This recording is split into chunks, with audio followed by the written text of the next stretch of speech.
kept running into the same problem over and over in the agency. I kept finding this weird disconnect between what I present to my client in terms of here's what we're going to build you as in a funnel, and then how do I measure this thing? How do I actually show you the performance of the thing that I sold you? I would be stuck looking at Google Analytics, and I hate Google Analytics to its core, so I hired a data analyst to try to tell me, and they could never really figure it out because the funnel that I drew was not linear, and then there were different touch points and all this stuff. And I was like, man, wouldn't it be cool if I could just draw out my funnel on a canvas and then just overlay all my data just like I would on a whiteboard? And that's how Funnelytics came to be. What's up, everybody? You're listening to the Hustle and Flowchart podcast with your boys, Matt Wolf and Joe Fear. We're live, Mikael. Hey, man. Thanks for joining us today. Well, yeah. No, I'm happy to be here. Thanks for having me. Of course. Are you in Toronto, I believe? I am, yep. I'm in Toronto at home right now. Like, this is my basement office. I stole the sign from our actual physical offices when COVID hit, and I just mounted it right here. So you got to do it, my man. Yeah, we went the opposite direction. We were working out of the house, and when COVID hit, we got out of the house. That's probably the smart move. I had a baby during COVID, so now I've got a 9-month-old and a 4-year-old upstairs. So nice. It's probably smarter to go the other way, but you know what? It's tough, it is man. what it is. Yeah. Well, congrats. That's these quarantine babies, man. Yeah, exactly. COVID for the rest of his life. Oh, 2020? Oh boy. You're one of those babies. That's a scratcher. Yeah. Well, dude, I mean, you have so we were telling you beforehand, we have a lot of folks in our community that use your, Funnelytics, your tool, your software, and just all these other tools, but like yours is just so clear to map something out and actually see the data and know what the heck to do with it, or at least have a decent idea of what to do with it. So we knew that we got to bring you on here because obviously you engineered this thing. I mean, I heard you were an engineer as well. So maybe I was an engineer for a total of like 6 weeks. So let's be it counts, clear. man. I studied engineer. I graduated as an engineer, and I worked as an engineer for maybe 6 weeks. And then I said, screw this. I'm not doing this. That's a much longer engineer career than either of us have had. So yeah. That's fair. That's right. That's fair. What was the thing? I mean, you got the degree and everything, right? So what was the whole like, okay, ain't for me? Yeah, interesting. So as I mentioned, I live in Toronto, and when I graduated university, I still lived downtown Toronto, and I got a job which was just on the outskirts of the city. And if you know anything about Toronto, traffic is just as bad as LA traffic. I've heard terrible. Yeah. Like it's horrible. So I would commute for an hour and a half in traffic to go to my job. I would sit in front of my computer all day long doing AutoCAD drawings. Mm-hmm. I don't know if you guys know AutoCAD, just drawing bridges and literally all day long for 8 hours a day. And then I would commute back for an hour and a half because I would be stuck in traffic. And after kind of 6 weeks, I was like, man, like I don't really want to do this, right? And an engineer is one of those things where, it's a 20-year profession if you really want to start making a lot of money and you want to grow a career. And because if you're responsible for building a bridge you don't want that bridge to fall over or something, right? So it's just a long career path. And I was like, I don't want to do that. And then simultaneously around the same time, I stumbled around like a bunch of these like make money online offers. And they're like, do you want to make money from a beach? I'm like, yes, I do. I do want to make money from a beach. Like, I don't want to be an engineer. So it was just kind of this weird transition of like, do I still want to do this or do I want to try something else? So I pivoted from there and you're smart. Went on. Yeah, you're much smarter than probably most that just try to hack it out for a while. You're like, I spent all this time to get this degree, and nah, man. Spent a lot of money, spent a lot of time, and that's right. But you know what? Life is short. That's right. I was about to say that same thing, man. So yeah. But I know you got into your own business. So what was the transition? I know you started, I think it was a T-shirt company right after that or soon after, right? Yeah. So while I was in university and just right around graduation, I started a T-shirt company. And I say company, but like I always say it wasn't a company. We just had t-shirts. We had like graphic designs on t-shirts. And what drew me into this rabbit hole of, online business was we printed off a bunch of these t-shirts and we sold them to our friends, our family. We were straight out of university. It was me and my two buddies. So we had a pretty good network of friends.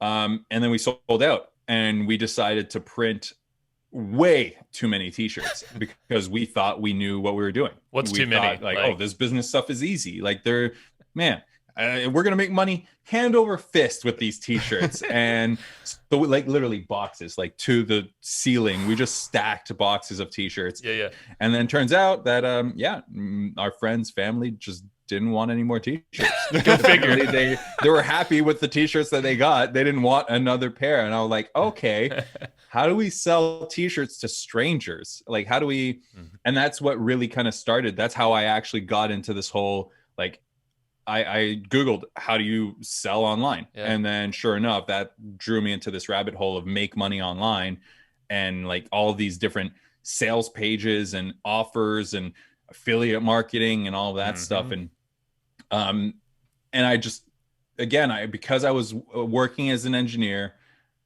I just went down the rabbit hole. I was like, okay. And something happened as well to my dad. He got in a pretty bad accident where, well, not really an accident, but he had a brain aneurysm and he was in the hospital for a while. And, we almost lost him. And it was one of those things that was like, man, like literally overnight in the middle of the night, he had a brain aneurysm. And it's like, just like that, like no warning signs, no nothing. It just happened. And he was in the hospital for a while. So I was like, man, life's too short. Like there's no way I'm going to stay as an engineer and then, make money online, so I'm like, Holy Grail. Let's figure this thing out. Because if there's all these other people doing it, I can figure it out. So yeah, man. I started going down that path. Man, yeah. So I mean, it could be a good path or it could be a dangerous path for some folks. That's for sure.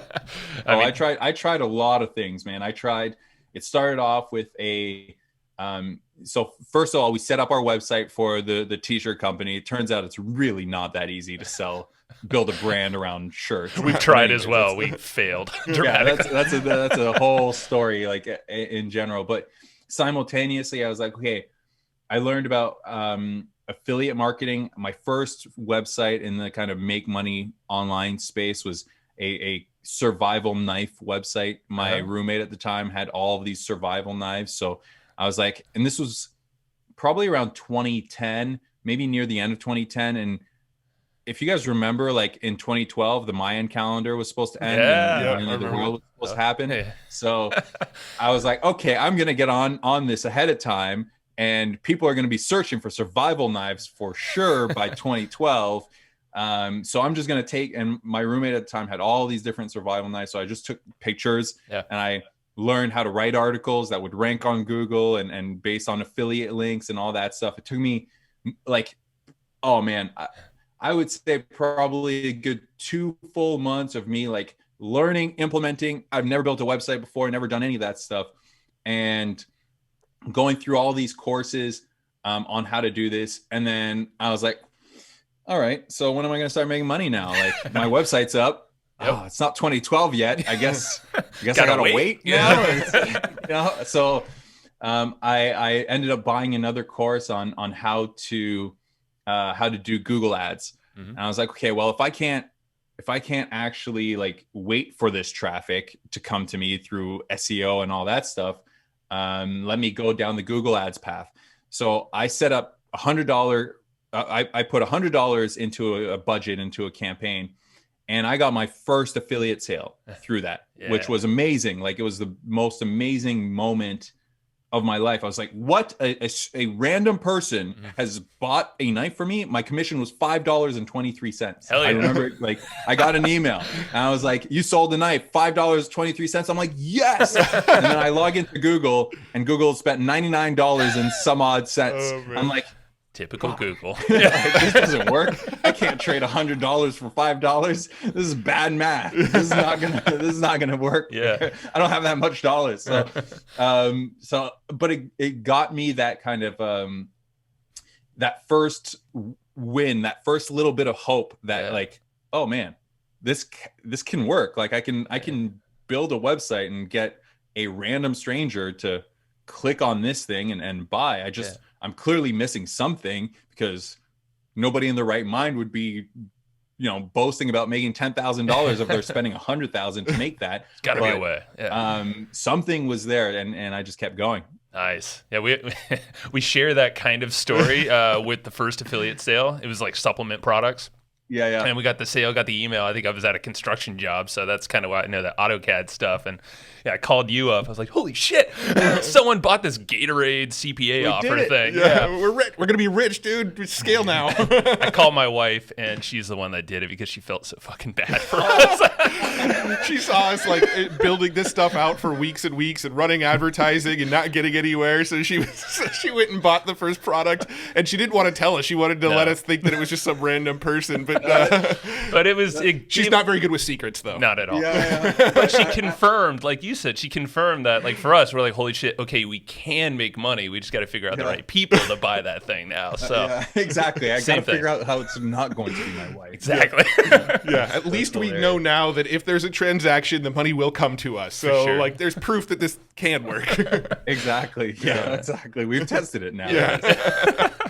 But hilarious. I mean, obviously, it's a tough. But so you did a bunch of paid traffic, it sounds like, and I know that morphed into what did morph into an agency eventually, right? So you actually did create a business. So let me kind of walk you guys through a little bit of the journey. So I did that survival knife website. I had my my t-shirt company, and I had my now non-existent engineering job, but I had kind of my degree and all that stuff, and I didn't know what to do next. I had no clue. I started researching other potential affiliate things, like, what do I like? I like basketball. I like music. So like beat making softwares and all this stuff. And I was like, it never went down anywhere. But I figured, okay, well, if I don't want to be an engineer, I certainly don't want to work as an engineer. What if I go back to school and do an MBA, take out another loan from the bank, and basically just go and leave the country? So my girlfriend at the time, who is now my wife, she had moved to London, to the UK, and she works in hotels. And I decided, okay, I'm going to apply for this one school to do an MBA degree, at least learn a little bit about business if I can't figure it out. And sure enough, at least I'm going to have enough free time to keep going down this rabbit hole of building my own online business.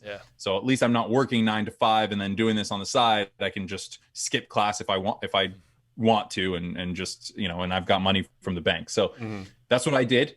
And I just kept learning about digital marketing, everything. Like that's where I discovered Russell Brunson, and at the time he didn't have ClickFunnels. It was just, he was just teaching people funnels and all that stuff. And he talked about, you have to collect a lead. And that was the first time I had a real epiphany in this game. Was before, I just thought like, oh, people come to your website and buy, right? And that's what affiliate marketing is. Like they rank some articles and all that stuff. And I remember watching a video for Russell Brunson's, the offer was called .com Secrets X at the time. And it was like, again, 2011-ish. And in there, he talked about this concept of a funnel. And what you want to do is you want to capture people's email addresses, because for everybody on your email list, it's worth about $1 per month for you. And you can send them out emails, you can follow up with them, you can send them offers. And that was like, that's it. That was that's what I'm missing in this. Sure enough, there's a lot more to it than that. But I just had that kind of epiphany, and I kept going down this hole. And because I was so into marketing and I knew I wanted to be an entrepreneur, I ended up connecting with somebody during my MBA who was also an entrepreneur, randomly enough, also from Toronto, even though we were both in London in the UK. And he had built and sold a currency brokerage firm. And, to me, I was like, man, like you've made it. Like you're one of those guys, right? Like amazing. You've sold it for millions of dollars. Like, oh man, that's what I'm trying to do. So we connected really well. And then eventually near the end of the year, he came to me, he's like, Mikael, I've got an idea. It's a bit random, but I want to know if you want to go in with me. I want to start a Mandarin language school. I'm like, yo, dude, do you realize that I don't speak Mandarin? I've never ever been to China. I know nothing. Like, do you realize that? And I'm like, look at you. Like, no, sorry. What are you talking about? And he's like, okay, look, I can license a curriculum from a school in China, and I'll do the operations. You just figure out the website and the marketing side. I know you love that stuff, so you figure that out. I'll do this. We can make it work. I was like, all right, you know what? I don't want a job, so let's do it. So we started this Mandarin language school.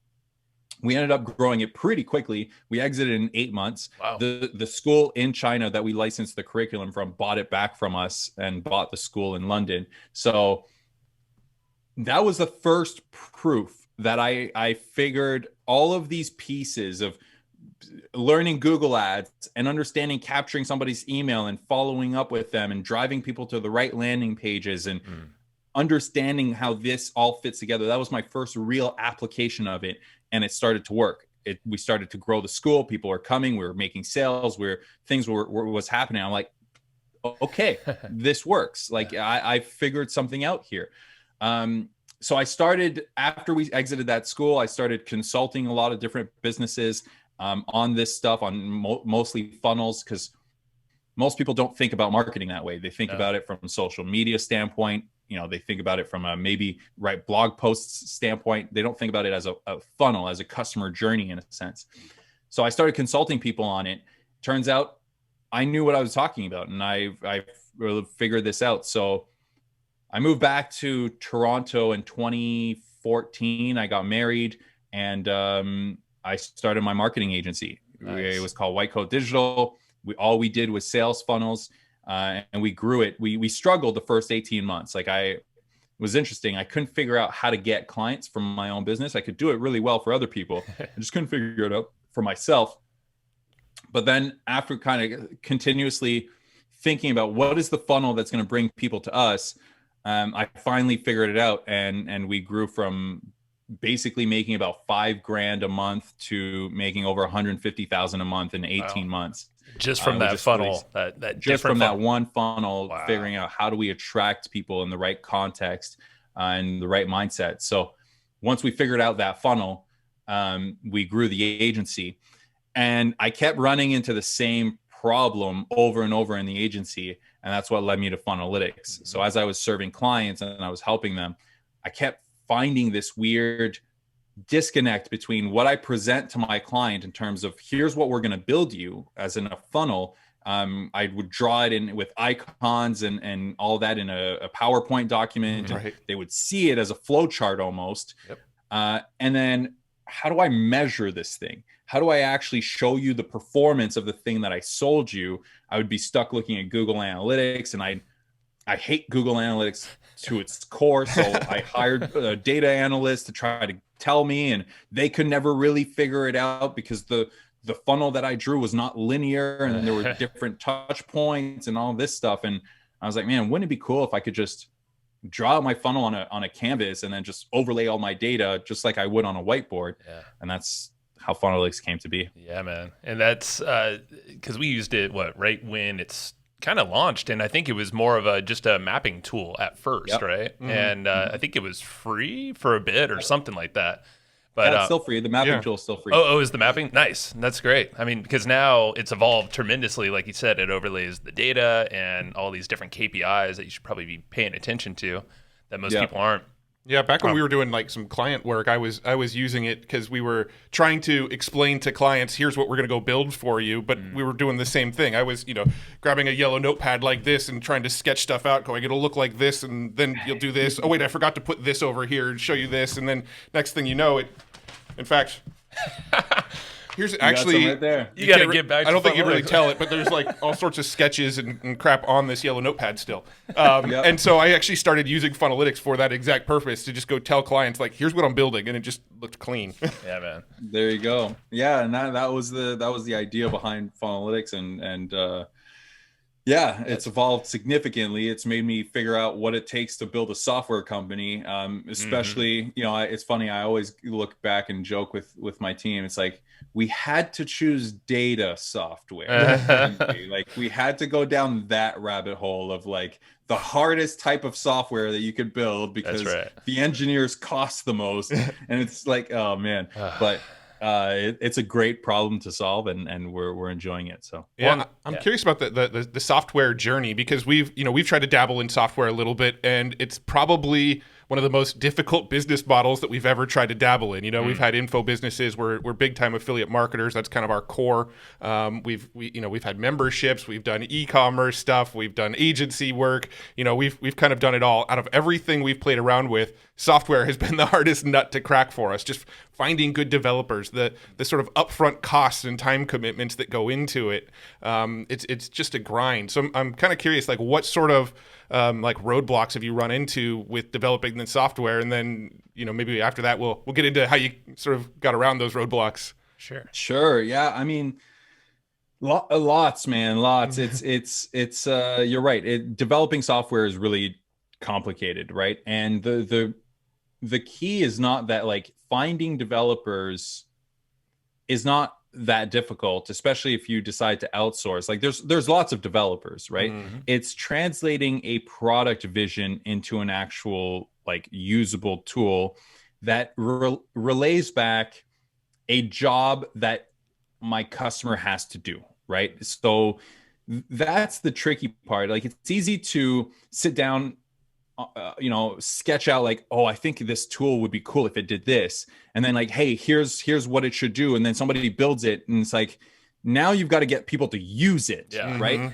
And that's where it becomes really tricky. Understanding churn and why people aren't onboarding and what's the difference. Like, what are their challenges in terms of using this tool? Is it actually solving the pain that they thought it was going to solve? Are you overselling it, underselling it? Like, and that's really what creates a challenge. It's also, as software evolves, you start to realize that unlike info or e-commerce, as software gets bigger, as you add more features, it becomes bloated. There's a lot of code in there that makes it, we call it technical debt, and it basically just starts stacking up. And now it makes it really, really hard to release another feature, or you release another feature and it breaks this other thing over here that you didn't think about. And it just becomes this really bloated thing that you're continuously building upon. And now you need other engineers to come in and clean it up and look at it. And so you're right. Like there's so many upfront costs associated to software. You don't see the value until that software is actually built. So it's not like info where I can pre-sell it.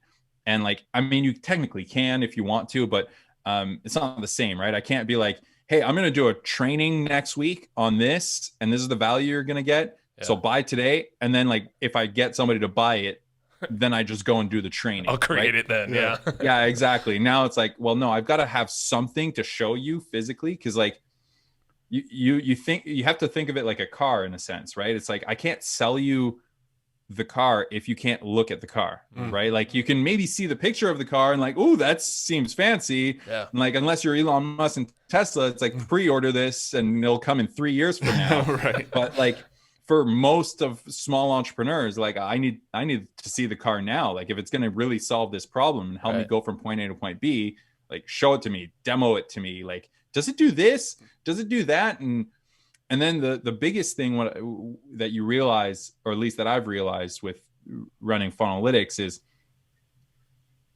because people come in with different perceptions or different mindsets as to how do I use this tool. Like you guys use it for the mapping aspect, right?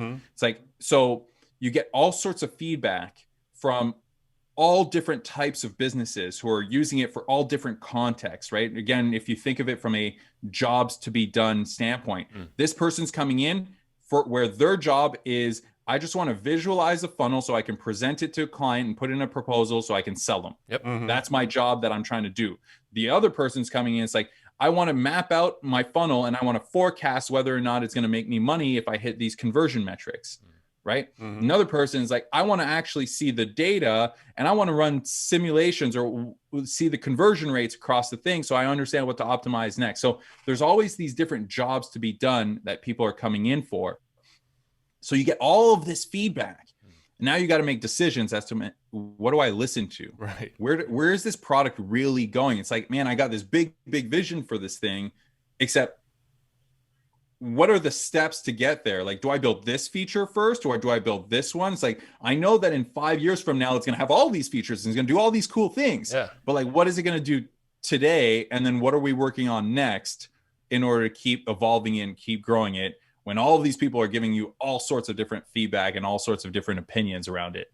So that's the challenging part about software. And yes, having a technical co-founder is also very, very important. That helps. So that's not you then. Yeah. That is not me by any means. I understand the customer very well. I understand the jobs to be done that the customer is trying to do. However, I can translate that into a product vision, but you need somebody to be able to be like, okay, in order for us to do this, we're going to need these types of databases to store the data, and they're going to have to interact like this together. And exactly. And I'm like, I don't know what the hell you're talking about. As long as I click on this, I see this and it works. That's all I care. That's what I want. Yeah. I want to go back to like the validation aspect of it. So, you mentioned that you kind of got to build the thing out before you can ever launch it. It's very hard to pre-sell. Was there any ways that you sort of validated the idea before investing all the time and the money? I know you had your own struggles and you were scratching your own itch, but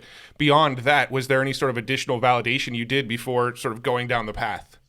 Yeah, so I never validated the mapping tool. The mapping tool, I built it. Now, luckily enough, I used, interestingly enough, it's coming back to bite us in the ass now, actually, but we used a very simple open source library where you can just a diagramming tool, right? So, most code and most software has been built before, right? And there's usually something that you can leverage to kind of replicate what you want to replicate. So we use this open source library where you can it was already a diagramming tool. It just wasn't used. It was just think of it like a lucid chart, right? So it's I can add shapes and it's on a canvas and I can drag and drop. And so we shortcut that by using this kind of open source library.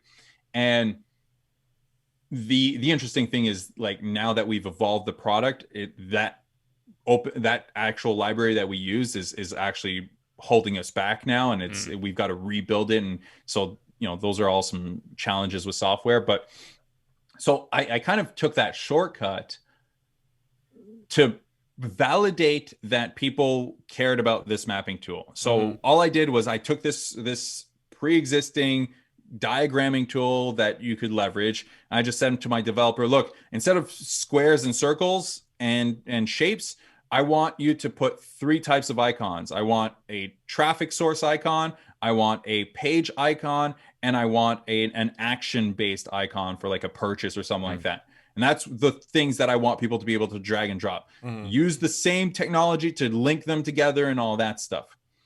And sure enough, that's what he did. And it took him a couple of weeks, right? It didn't take very, very long for him to build that first prototype. So what we did in order to start getting some traction and start seeing some results is I knew that the next stage was, okay, all I want now is to display the data of people who hit a specific page. I want to say, okay, this icon represents this URL. And if somebody moves to this next stage, it represents this URL. And I just want to see, like, over the line, how many people went from this stage to this stage or this step to this step, right? So I gave him that very broad spec. It wasn't defined any further than that. That's all I wanted to see on the canvas at that stage, which in hindsight, again, like building a product in those iterative stages is great for validation. It's terrible for understanding like where you're trying to go, because we wouldn't have built it the same way if we knew that we were going to collect all different types of data and all that stuff. So while he was building that, just that first prototype of the analytics to be able to just display page to page conversion like that, I needed to do something. I didn't know what to do. So all I did is I said, okay, I'm going to give away this mapping tool for free. See if people like it. See if people care about it. when they sign up for the mapping tool, I'm going to put them into a Facebook group. And if I put them into a Facebook group, at least I can communicate with them. I can understand who these people are that are signing up. What are their challenges? Maybe I can give them some more value through my knowledge and, through info, and sell them some courses, all while my developer figures out how to display that page-to-page conversion requirement that I asked for. So we did that for about 2 months. And over the course of those 2 months, that's how I validated. So we launched the mapping tool on December 7th, 2017. And on February 7th, literally 2 months to the day, 2018, is when that first prototype version of the analytics was ready to sell, or at least for people to start using, right? So over the course of those 2 months, I didn't know what to do. Like, I literally was like, I don't know, what am I supposed to do right now? Like, So I drove traffic to the free mapping tool, pushed all of these people into a Facebook group, and every single day I just asked questions and I just gave value, and I gave them sneak peeks of what Funnelytics is really trying to achieve, right? We gave you this free mapping tool, but that's not what we're trying to do here, right? We're trying to show you this data and all this stuff. And I started to see, man, that's really cool. I can't wait for that to come out. When is that coming out? And like, oh, is it going to do this? Is it going to be able to do that? And it's like, okay, I'm starting to understand like what these people would like. So I validated that way to some degree. It's still not pure validation. It doesn't mean somebody will adopt the tool and use it or buy, etc. So, but it gave me some validation. Then we launched on February 7th. I basically said, hey, we've got 100 spots open for a beta group. I'm going to sell it as a lifetime license. You guys are going to be our founding members. We only have 100 spots open, and we're going to sell it for $600. You guys get access to it. I thought it would take me about a week or so to get 100 people. I thought we got 300 people in 48 hours. We made $207,000 in collected cash. And I was like, okay, yes, that's some validation right there. Yeah, there's some validation. But the interesting thing is, like, that's validation on the proposition, right? It's validation on people want the vision that I'm selling them. They want the thing that I'm putting out from a message standpoint. Like, this thing is meant to help you do this and, show your clients and report and all this stuff. It's not validation. This is where software becomes challenging. It's not validation on adoption. Are they actually going to use it? Right. It's easy for somebody to pull out their credit card, give you money off of a proposition. Sure.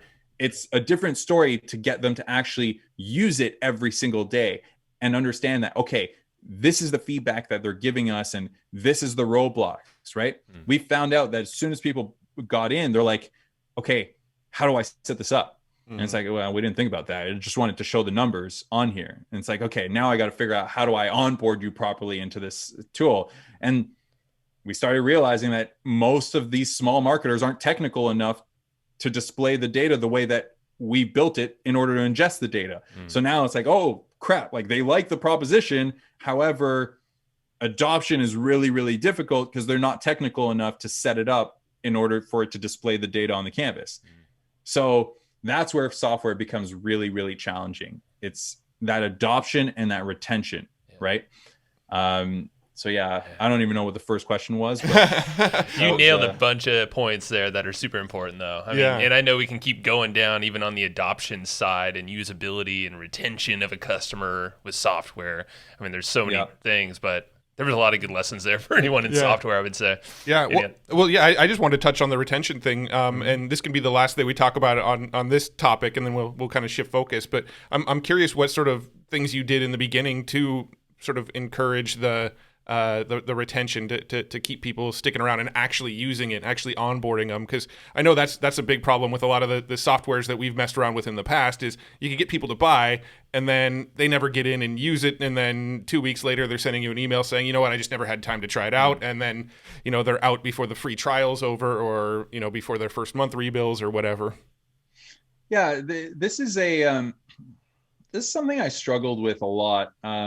Personally, and looking back, after 3 years plus of running Funnelytics, I can confidently look back on it and say, this is probably one of the mistakes that I made. Is I was so caught up into my vision as to what this thing should be and where this thing should go that I didn't really focus on the customer as much as I should have. Yeah. Now, I did focus at the very beginning. I answered all of the support tickets in order to understand what feedback the customer was saying. However, my own ego to some degree said, okay, well, this is my vision for this product.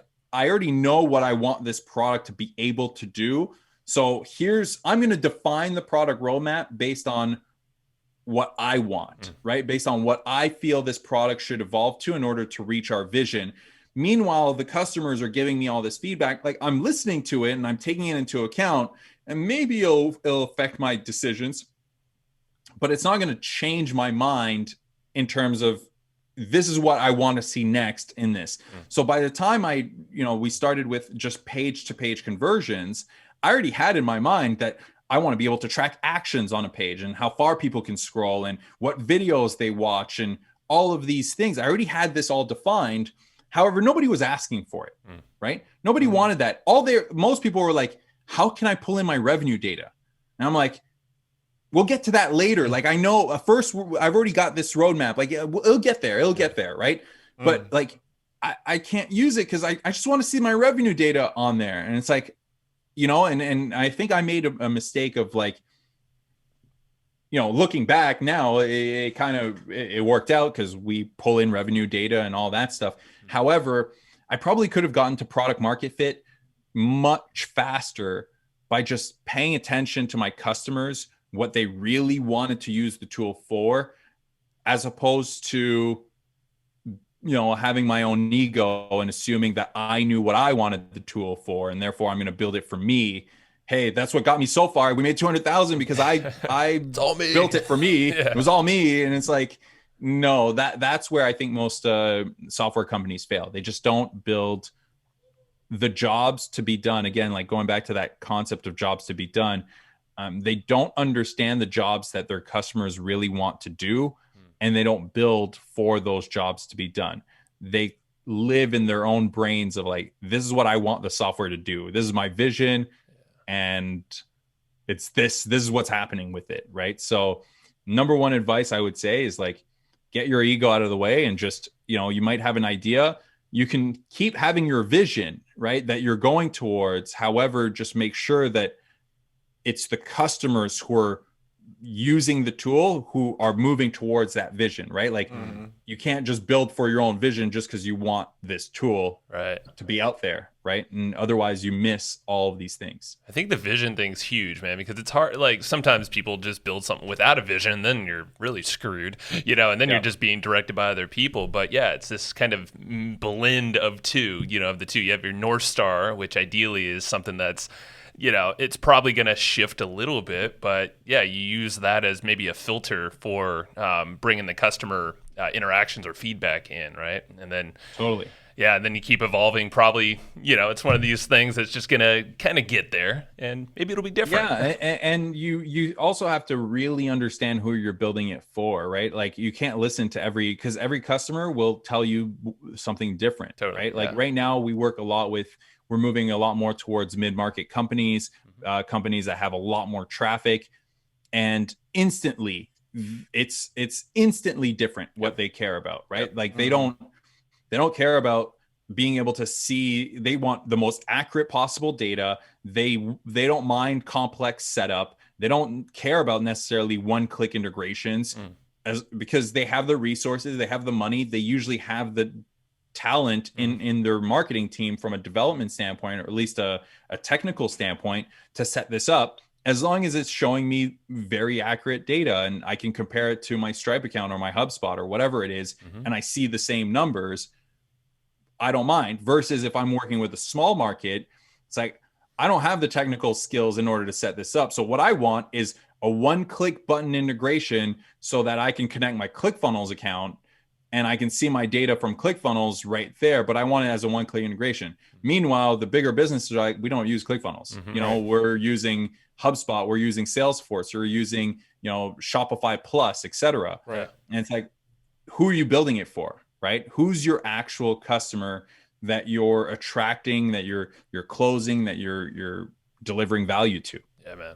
Yeah, no, that's huge. And I know we were talking about this earlier, the momentum engine framework that you have. Would that kind of relate with this? Because it seems like it's it's very customer centric. You were saying earlier. Totally, 100%. Right. So cool. The momentum engine is just a term. Whatever everybody has their own way of thinking about this. I think about this as the 4 phases, and you need to be thinking about it from a customer standpoint, right? So there's 2 things that need to happen in order for you to grow a business. You need to understand who you're bringing in and what are you delivering value to, right? So if you think of a customer as before and after, right? In marketing 101, who are they today and who do they want to be in the future, right?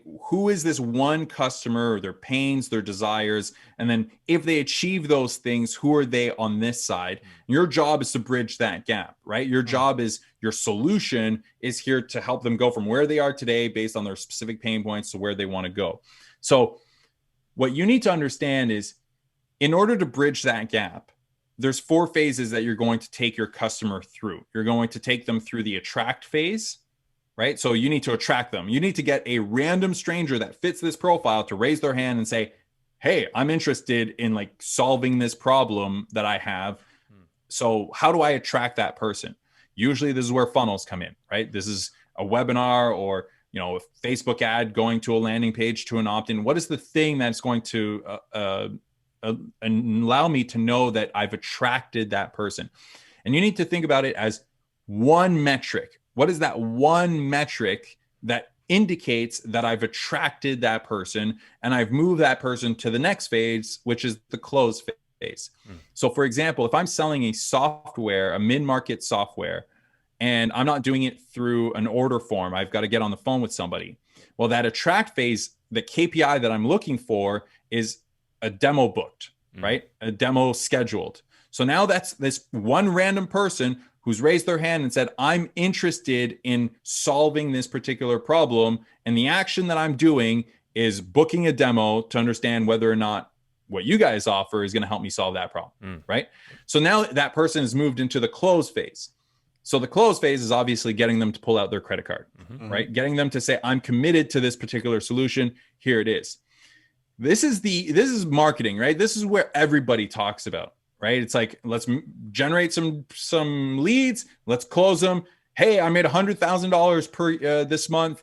That's all they're talking about, right? Yeah. That's it. However, there's 2 more phases, which is the next one is deliver value, deliver.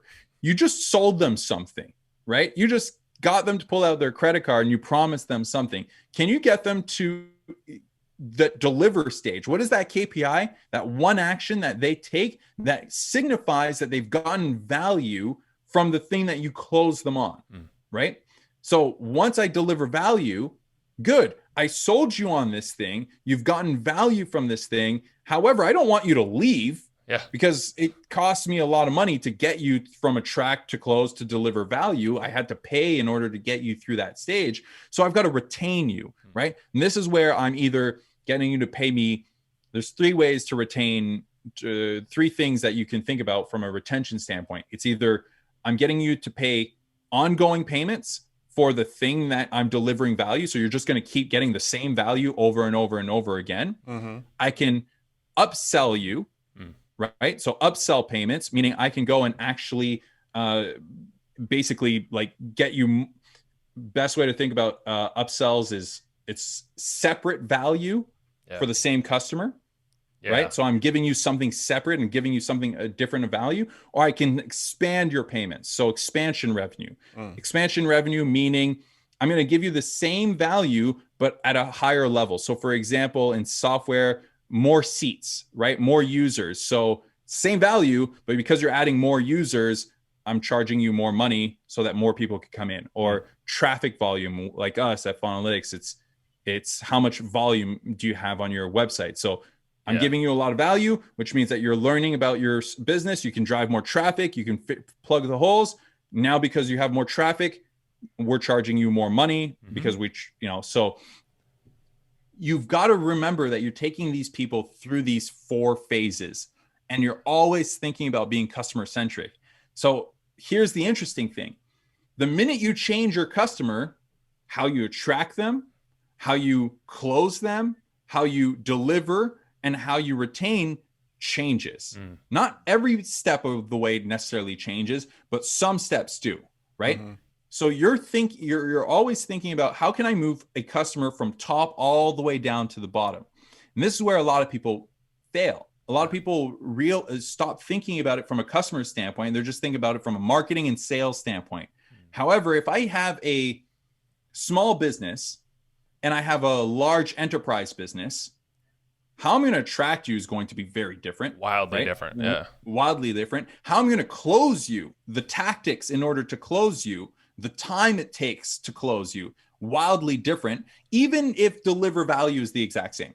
Chances are, though, it's going to have to be different, because I'm going to have to hold your hand a lot more. So I'm going to have processes around that, and I'm going to have people around that. This one might be a little bit more self-serve. So how I'm going to deliver value is very different. So once you start to understand that, you start to realize that the more I expand my customer base, the harder it is to move people through attract, close, deliver, retain.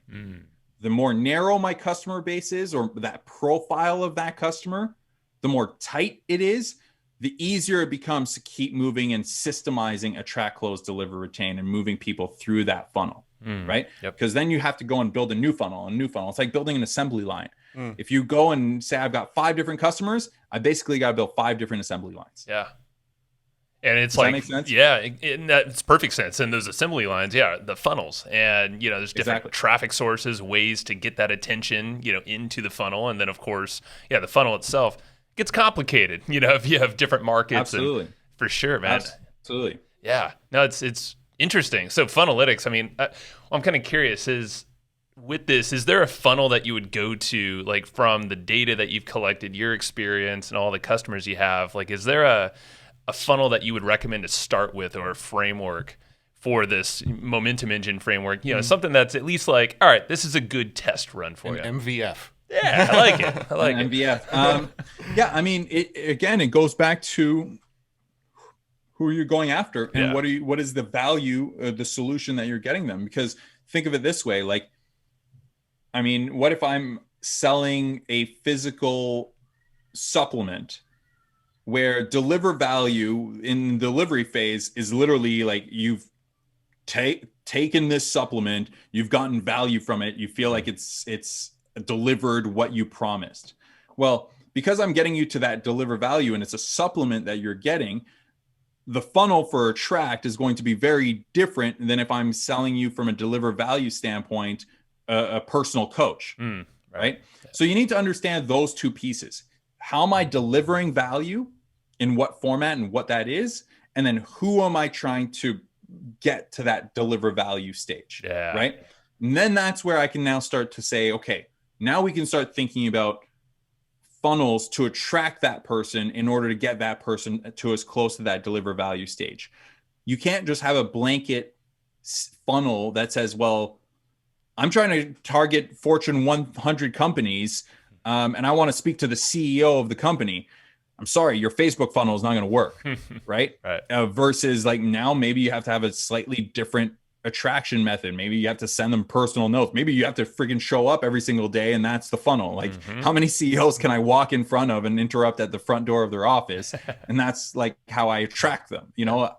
I'm not saying you should do that by any means, but you know what my point, right? Yeah. So if you give me an example of a type of customer or a type of actual like value, then I can probably give you some examples of minimal viable funnels. Right. However, you have to identify those things first. No, I think what you said is key. Yeah, and it's bridging the gap there, but it's definitely the attraction phase is different depending on, like coaches. There's a lot of coaches, coaching businesses. So, I mean, maybe you could run through something like that. So if, because I know there are a lot of consultants and coaches listening. So maybe, some ideas around that in the attraction phase and, passing through. Yeah. So again, it depends on, here's an interesting thing that I always say to people that most people don't realize when I think about the momentum engine, again, these 4 phases that I'm moving people through, your job is to think of it in 1, 3, 10. And I call it kind of the 1, 3, 10 scaling method. And your job, number one thing that you've got to be doing is get one person through attract, close, deliver, and hopefully retain, right? Retain's the last piece because you're not really selling people on retain, you're selling people on deliver. So at least attract, close, deliver. One person. If I were to say to you, okay, you've got a challenge right now. All you need to do is get one person through attract, close, deliver, retain. Would you go and build a Facebook funnel? Hell no. One person. I don't want you to get 2. I just want you to get one person through those 3 things. Nope. Right? Now you ask yourself, okay, well, what tactics would I implement or do and execute on in order to get that one person? Right? Probably my network. How I would close them is I would just speak to them on the phone, try to close them at whatever price. And then how I would deliver value to them is by actually working one-on-one with them through that process. Okay. Now I go and say, okay, can you do that 3 times? Can you get 3 people? Because what you're going to realize is the first time you get somebody through, there's things that you didn't think about. They're going to ask you questions, right? Can I get 3 people through? Okay, now same thing. Like maybe I can still stick with my network as the attraction phase. What I'm going to realize is when I get 3 people through is most likely those 3 people aren't the same. They may all be coaches, but they're going to have different pain points. They're going to be different stages in their coaching careers or whatever it is. They're going to have different questions. Maybe they're different types of coaches. So they're going to want different examples or different case studies that you didn't think about. So if you go and build an entire online program where you spent all of this time creating PowerPoints and all that stuff, you're going to realize that one of the coaches is getting value from it. The other 2 aren't because you didn't think about them. Right? So you 1, 3, and then 10, right? Because now what you're going to see after 10 is you're going to start to see patterns, right? Once you have 10, you're going to start to see, oh, okay, the ones that I'm really getting real value for, it was really easy to sell, are these 7 because they all look very, very similar. Now I've got a very clear understanding of how do I attract that person, how do I close, and how do I deliver. Now, once you get 1, 3, 10 for the first time, now it's about velocity. Now it's about, can I get 10 people per quarter? Can I get 10 people per month through attract, close? Does the tactic that I'm using right now, referrals or whatever that tactic is to get people, will it allow me to get 10 people through? No? Then you need to change your attraction tactic. Will my close tactic allow me to get 10 people through per month, per week, per day, right? If the answer is no, now you've got to make adjustments. So if you're the only salesperson, then now you've got a problem. If you figured out a really good funnel for Facebook, and that's allowing me to get 10 people through per month, meaning I'm getting a bunch of people raising their hand, but I'm the only salesperson and I only have the capacity to close 3 people per month. That would be pretty bad, but you know what I mean? Yeah. It's like, okay, well, now you've got to change your tactic on a close. It means that you have to get somebody else on in place. You got to train them. There's got to be a process in place in order for that capacity to be able to handle 10 people per month.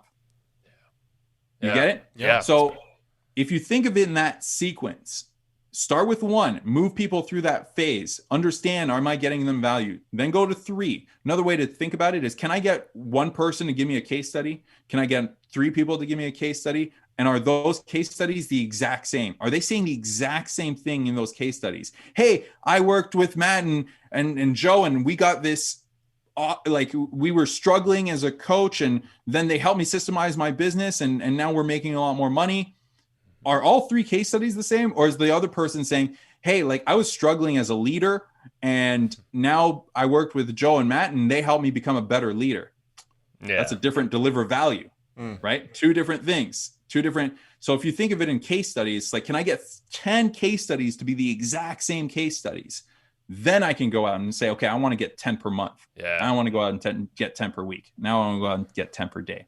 It's such a simple framework, and paired up with the momentum engine framework that you said as well. The 1-3-5, it's just stair stepping into this thing. 1-3-10. 1-3-10. Sorry, yeah. Want to go big, but it's great because it is recognizing patterns, and I think that goes into funnels as well, and identifying. Okay, so KPIs. You can see the key metrics you should be looking at and improving. And as you scale, maybe you bring team in, so now the patterns, you can communicate that to scale further. So that's a cool model. I like that 1-3-10. Yeah. Big. Well, before we wrap up, I want to talk a little bit about Funnelytics. With Funnelytics, is there any are there any features that you don't feel get talked about enough that you're really excited about that you think are like something really cool in Funnelytics? So just for anybody listening, the sort of big idea of Funnelytics is you've got the kind of funnel mapping, which is the free thing, right? You can kind of build like a, I don't know a better way to describe it, but kind of like a flow chart of like a funnel, right? And then the more premium version actually tracks everything in that flow chart and visualizes the data for you right on top of that flow chart, right? Would that be kind of an accurate description? So is there anything that's like really cool inside of Funnelytics that you wished more people would talk about that you're really pumped about? Yeah, I think the thing that makes Funnelytics super unique and extremely powerful that most people don't realize, and I think that's on us for not explaining it properly as the product has evolved. At the core of what Funnelytics allows you to do is it's tracking people. Right. So you're tracking individual people who come to your website. First, they're anonymous user ABCXYZ. Eventually, they put in their name and email. They become an identified person. And we're tracking all the steps that person is taking through the lifetime of them interacting with your business. The interesting thing about what you can do when you're tracking people and not tracking a click or a page view, when it's tied to an actual person's profile, is that you can start creating segments.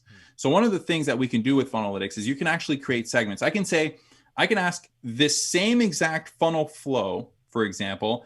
I can ask Funnelytics and say, hey, I want to look at the data of this funnel flow for people who came from Facebook, and I want to compare it for people who came from Google, for example. I want to see how the numbers across the entire funnel compare to each other from that standpoint. Or because we're tracking people, I want to look at the people who completed a survey and said that they're a marketing service provider. And I want to compare that to the people who said that they're a software company. And I want to see what is the difference, right? And where are the breakpoints? Are they getting to my purchase if they're a marketing company? I can do the same thing with any action that person takes. I want to see how people who watch 100% of this video flow through the funnel compared to the people who only watch the first 30 seconds of this video. What is the difference? How does that compare? And then the next level above that, which is where Funnelytics is headed with Funnelytics 2.0, is I can now start running more simulations. What if I were to turn off this Facebook ad, meaning I want to hide all of the people who have ever clicked on this Facebook ad? How much money would I have made versus the cost that it cost me for this Facebook ad? How would that now compare if I were to turn off this particular traffic source? Or if I were to eliminate this blog post from my website, I want to basically hide all of the people that ever interacted with that blog post, and Funnelytics recalculate all of my data based on the people who never touched that blog post. Wow. How does that impact my revenue? How does that impact my conversions, etc.? Right? Wow. So this people feature in this segment is where things become extremely powerful. I can run simulations. I can run scenarios and say, what if I were able to increase my conversion by 20%? How does that impact things? So a lot of people just look at it as page to page conversions, but it's so much more powerful than that when you actually dive under the hood, which is precisely why we stopped doing self-serve, because too many people are like, this is too complicated to set up, and they bounce. They don't understand the full power of it. Now we work with bigger companies and we actually help them implement it, and they're like, oh, this is what this thing can do. Are the simulations and all that active right now in Funnelytics? Only forecasting. So you can't run simulations of like, let me turn off this segment or this segment. Not yet. That's coming soon. But you can run forecasts and say, well, if I were to increase this conversion, my current conversion is 20% between this page to this page. I can see all the numbers all the way through. What if I were to increase that conversion by 25%? how much money would I have made if I, so I can run forecasts and compare in that sense. Oh, damn, that's cool. That is really cool. I mean, there's no other, I can't think, I mean, it's just tough to get any of that kind of data, let alone real data piping through this, through your integrations and all these. I think it's very clear that, data is reported differently on all these different areas. So if you can have a centralized hub like Funnelytics right there and then run at least forecasts, Jesus. I mean, then you can figure out the whole, the 1-3-10 almost. You can start to run some math that way and layer that stuff on top. I dig it, man. So cool. Yeah, soon we'll be pulling in offline data and stuff that happens not on your website. So you can, if it happens in your CRM and stuff like that, or you tag somebody, it's like, cool, this is now. So we're getting there. It's evolving. I can't wait for Funnelytics 2.0. It'll be sometime later this year, but it's exciting. Yeah, don't put a date out there because developers, you never know. We know that much. I've learned that mistake. I've been hesitant to even say anything about Funnelytics 2.0, but we're getting closer now, and I'm like, okay, I can confidently say that this is going to happen this year. However, it's like musicians and artists, right? It's like, yeah, the album's dropping this year. Yeah. When? You'll find out. We're creatives, man. Yeah, exactly. Don't hurt the creative process. Come on. Don't force me, man. Well, speaking of that, you mentioned beats earlier because we dabbled with some beats and all that. Do you make music? No, man. You don't? I when I was trying to figure out what I wanted to do, people were like, what are you passionate about? I'm like, I don't know. I just came out of university. I don't know what I'm passionate about. I like music. Beat making software, maybe? But no, hit some buttons. That's the extent of it. That's cool. Yeah, I just had to throw it out there. But dude, this is fun. Any other questions, Matt? I mean, well, Funnelytics, obviously, is that the best place for them to go, funnelytics.com, or is there? Funnelytics.io is I think .com also redirects to .io anyways. So, go to funnelytics.io, sign up for a free account. If you want to learn more about me, you can find me on LinkedIn. I post a bunch of videos on there as well. So right on, brother. Very cool. There you go. Good times, my man. Well, thank you very much for your time, and I want to dig back into Funnelytics. Use some of these features now because I don't even know. Sounds good, guys. Appreciate you, brother. Yeah. Good talking to you. Appreciate it.